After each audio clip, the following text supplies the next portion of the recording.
proven a it's going to be imperative physical evidence. All right. Well, we've got a couple of different feeds here, folks. We've got a couple of different feeds to show you. Jennifer, we'll check back in with you after the press conference is finished, and I'll be able to, give you audio on your end, so you'll be able to hear it on the other end of the Zoom call. There is a massive amount of press and speeds up because on an press 85-year media platform. Listen in.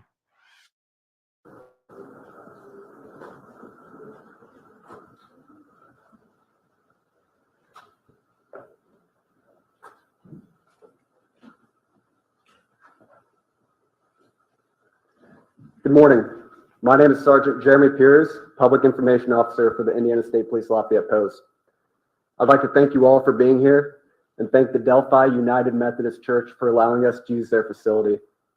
This morning, we're going to provide an update on the investigation into the murders of Abigail Williams and Liberty German.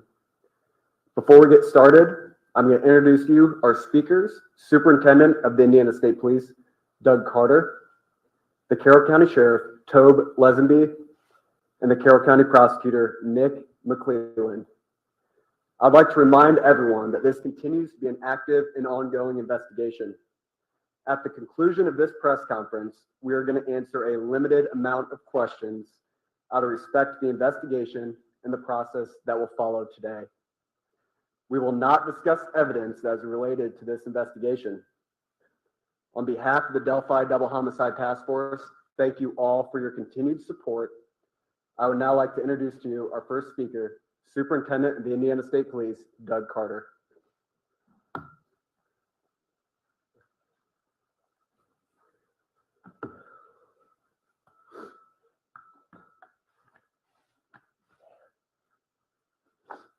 Give me just a second here.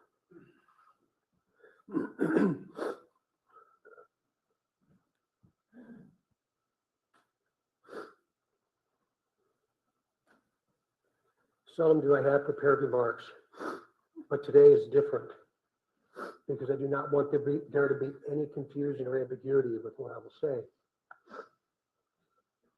Today is not a day to celebrate, but the arrest of Richard M. Allen of Delphi on 2 counts of murder is sure a major step in leading to the conclusion of this long-term and complex investigation.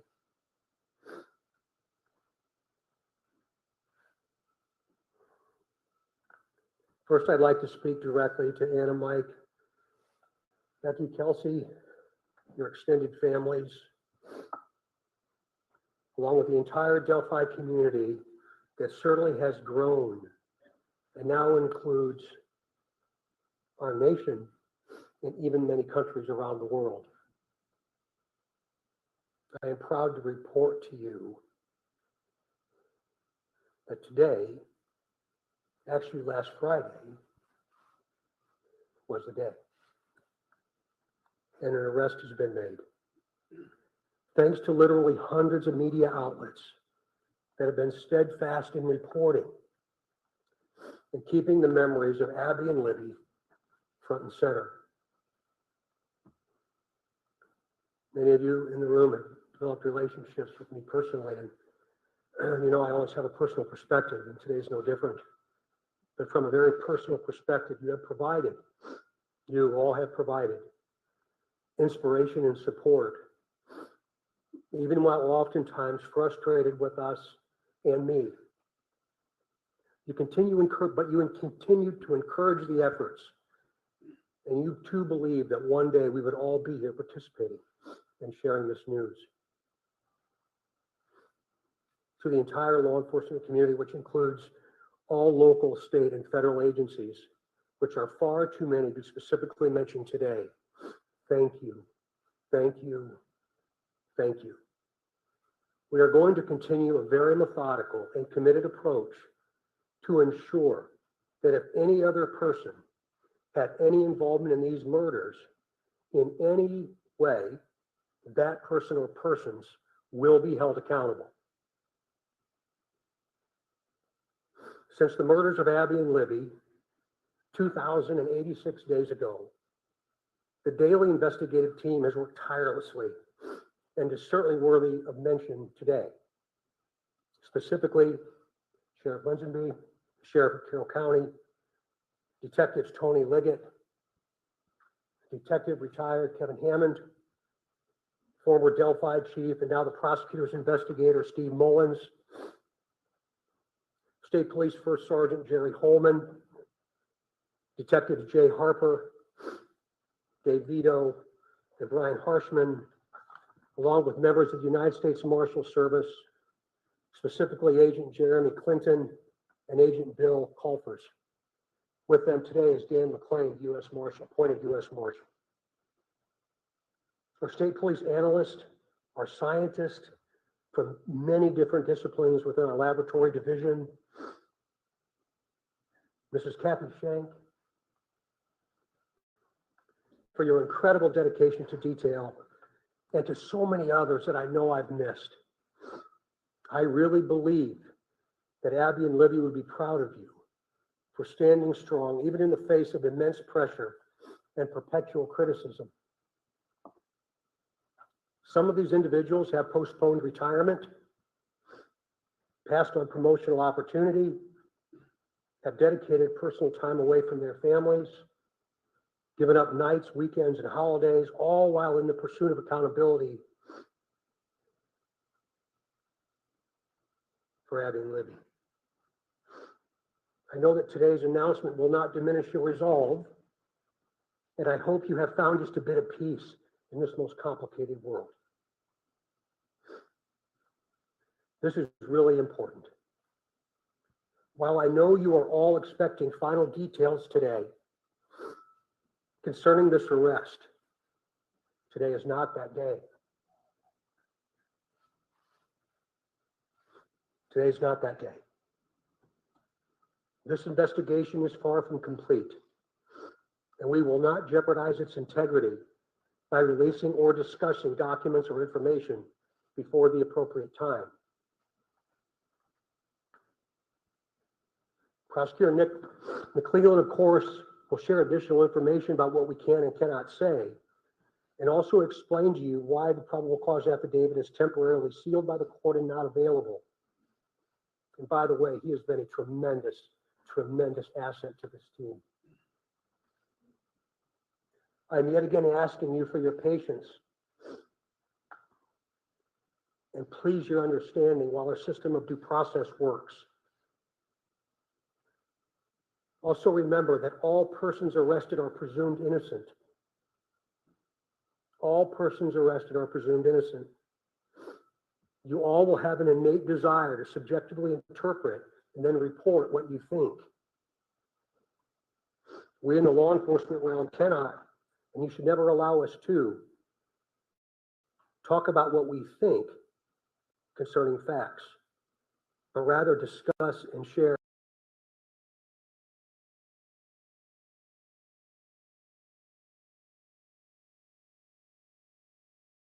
at the right time what it is we know. The time will come when additional details can be released. But again, today is not that in our plan. The prosecutor has been very clear with law enforcement about what his expectations are, about what can and cannot be released, shared, or discussed. So we will, of course, comply. If you choose to be critical of our silence, be critical of me, not the front line. These are the folks that have committed their entire lives to a successful conclusion. In other words, a guilty verdict. As we move to the next phase of this investigation, I will continue to offer all resources that the ISP has to not only the investigative team I anticipate growing, but also to Prosecutor McClellan as we prepare for the coming months. Again, Nick has been very resolute and very clear, and I'm most grateful for his leadership. And it's going to be really important as we move forward. Please continue offering tips that you would like to share The many avenues to report will remain open and will be available to all. Please continue doing that. In closing, I stand before you in this church and very place where we held our first briefing nearly 6 years ago, and just hours after the murders of Abby and Libby. Right here. Pulling in today, I wasn't really sure what emotion I would experience. But peace came over me. And I didn't expect that to happen. And I hope all of you, with all the different responsibilities you have from around the planet today, have felt some of that as well. But remember, we're not done. I think what we all have experienced proves that together there's nothing we cannot do. But more importantly, giving of ourselves, all of us,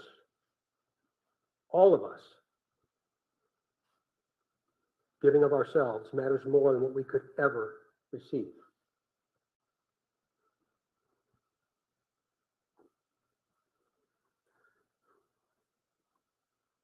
Abby and Libby, though in death, have had a profound effect on so many of us,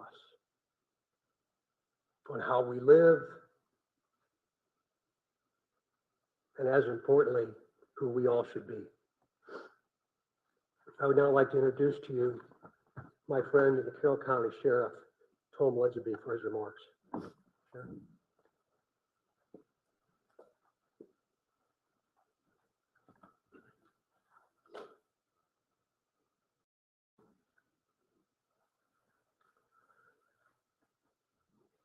I believe in a God of justice and righteousness. Today, I believe that same God has provided us with justice for Abby and Libby. As Sheriff of Carroll County, Indiana, I want to publicly and sincerely thank each individual who played a role in helping us during this 5.5-year investigation. Whether it was in an investigative capacity, providing tips, cards or letters of suggestions or encouragement, phone calls, and thousands of other countless ways of communicating. I earnestly thank those who prayed for this moment in time.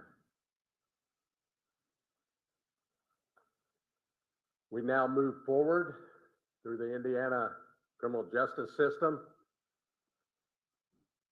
allowing the system to provide its due diligence and process in providing that justice which is owed Abby and Libby, their families, and this community. Thank you.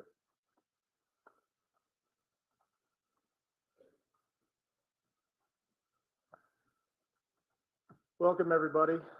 My name is Nicholas McClellan. I'm the Carroll County Prosecutor. And before we get started, I want to reiterate some of the things that Sheriff Lesenby and Superintendent Carter stated. I first want to thank both of them. They've been a great support to my office throughout this investigation. They've always been there for a phone call and always been willing to help a hand or a line of assistance to me and my office during this investigation. I want to thank the team behind me. This is the Homicide Task Force team that we've put together. Thank them and thank their families for being so understanding for the many nights they've worked away from their families, away from their children. There are many dates in a lifetime that you're going to remember. The date your children are born, the date you're married, the date you buy a first house, the date Abby and Libby went missing. One of those dates was last Friday, October 28, 2022. At that time, we had gathered evidence to formulate a PC that we submitted to the court, and the judge did find probable cause for an arrest of Richard Allen. He's been charged with 2 counts of murder for the murder of Abigail Williams and Liberty German. This investigation is still very ongoing. We're keeping the tip line open, the tip email open. We encourage everybody to continue to call in tips, not only about Richard Allen, but about any other person that you may have. For that reason, and for the nature of this case, the probable cause and the charging information has been sealed by the court. I've been very clear to everybody that per the court order, we cannot talk about the evidence that's in the probable cause or the evidence that's in the charging information. That will become evident to you at some point and it'll be released, but right now is not that day. Today's about Abby and Libby, focusing on them. Mr. Allen has had his initial hearing. He's entered a preliminary plea of not guilty. The matter's been set for a pre-trial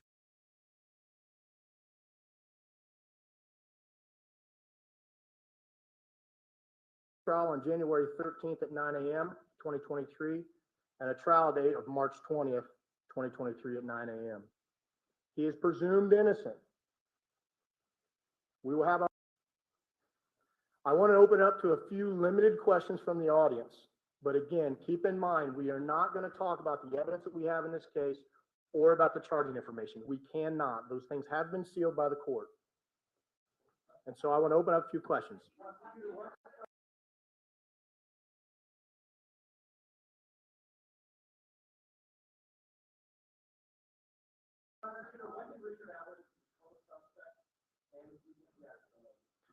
Again, that's part of the investigation, so I'm not going to talk about those things. What I can say is that we have probable cause established by the, again, that gets into the evidence we have in the investigation. And I know from everybody, it's frustrating. I know everybody, not only reporters, but the family, everybody wants to know more information. I understand it's frustrating, but my goal is to maintain the integrity of this case.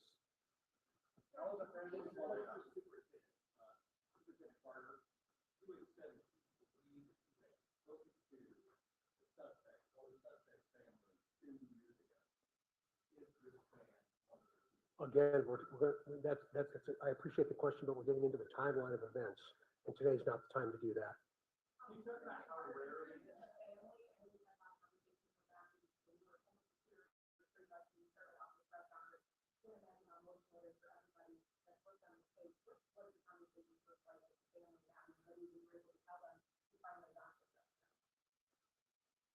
It was a very personal moment for me, and I think it was a very personal moment for them, for all of us that have had interaction with the family. We developed a relationship that I think is going to last at least one lifetime, and maybe a second. So it was a very, very, very sad yet a very humbling experience. You asked for tips, you detective work, the reward was $225,000. Does this all come together? This nexus, is that a combination of all three things that led us to this day? Was it one or the other? Eventually, you'll be able to see what led us to this day. But again, today's not that day. To include the reward, you mentioned that, Raphael, about the reward itself. And again, very premature for us to talk about that. There's still a tremendous amount of work to do.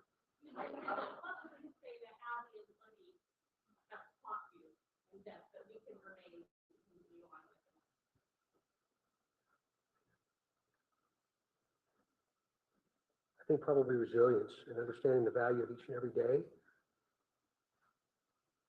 That today was the day, but I didn't anticipate they ever thought today would be their day. And I feel like I've known for a long time.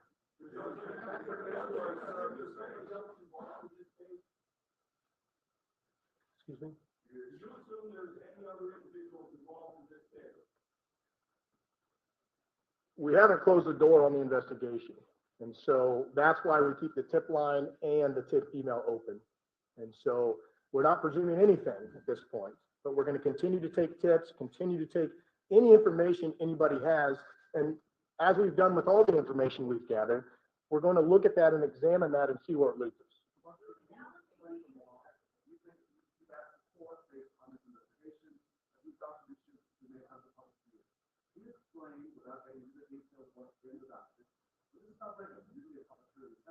We should be able to see all the documents, right? Sure, sure. Explain your decision as to why you believe that in the next 30 days, no one in this room should have access to those records. Sure, it is unusual. We don't do it very often.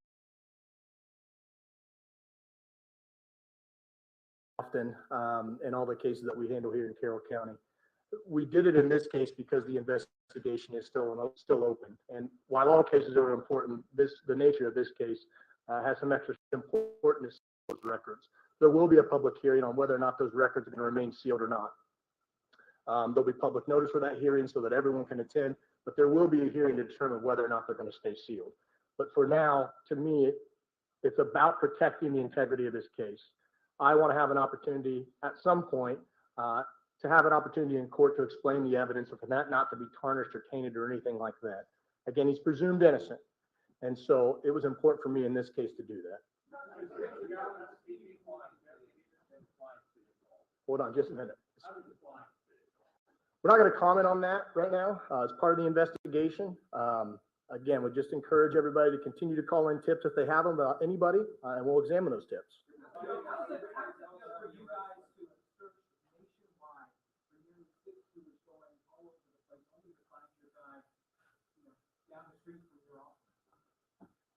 That's a hard question to answer. It's a mixed emotions. I've been watching the news all weekend like everybody else has, and I think a lot of the members of the public said it right. It's bittersweet. It's a step in the right direction. It's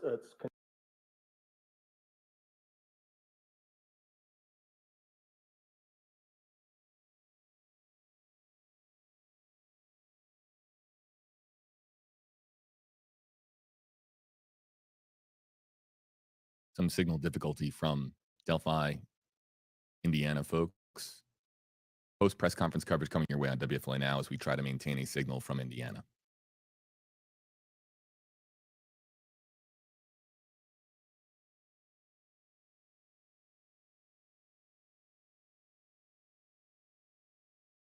concerning that he's a local guy. So I think just different emotions. Again, this is a step in the right direction. This is the first step into getting into court and having a trial. And so